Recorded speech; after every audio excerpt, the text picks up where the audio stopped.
Ang video na ito ay tungkol sa kung paano pwedeng magamit ang mga pinutol na damo sa ating taniman.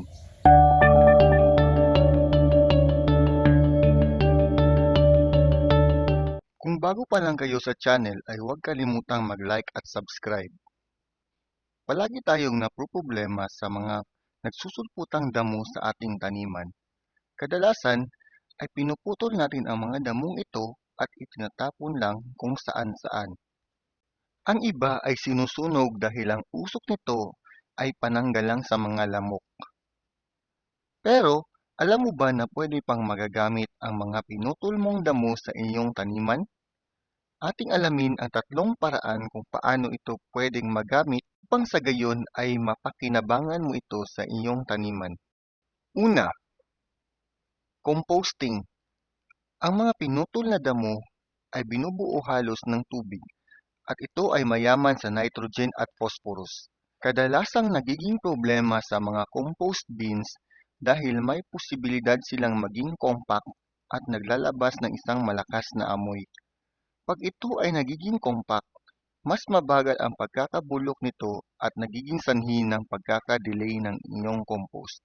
May mga paraan upang mas mapadali ang pagkakabulok nito.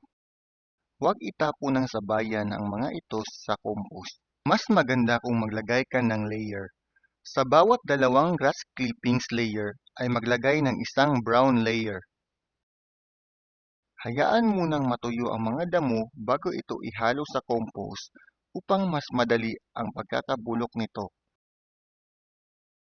Kung makapal ang layer ng grass clippings, ay mas mabuti na baliktarin ito kada 2 o 3 araw hanggang sa makikita mo na nag-uumpisa na itong mabulok. Pindutin ang link sa taas para malaman ang tamang paggawa ng compost.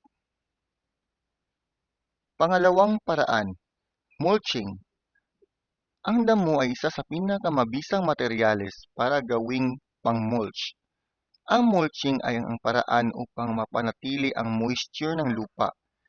Sa pagmumulch ay mas matagal matuyo ang lupa dahil sa nahaharangan ito ng sikat ng araw. Sa paggamit ng damo bilang mulch, siguraduhin lang na may total na 1/4 to 1/2 na pulgada ang kapal ng mulch. Ang paggawa nito ay nakakatulong upang mabulok ang mga ito bago maglabas ng amoy. Ang sobrang kapal ng mulch ay maaaring magsanhi ng molds sa lupa. Pangatlong paraan, liquid fertilizer.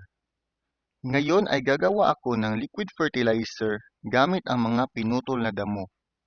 Ang grass clippings ay matagal nang ginagamit bilang pataba sa lupa na ibabalik sa lupa ang sustansya na nakukuha ng damo.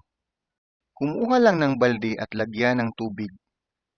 Ang dami ng tubig ay nakadepende kung gaano karami ang kailangan mong liquid fertilizer.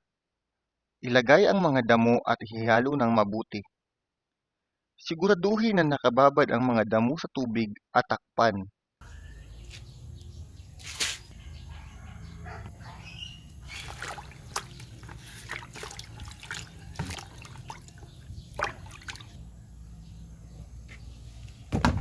Ilagay ito sa lugar na hindi direktang naaarawan.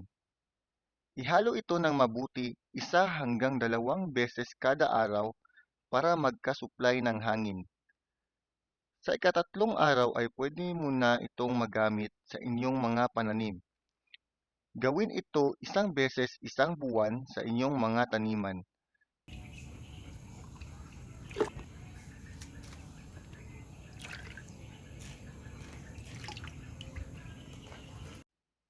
Dahil sa napakabaho ng liquid fertilizer na ito ay siguraduhin na may pantakip sa ilong kung sensitibo kayo sa amoy nito.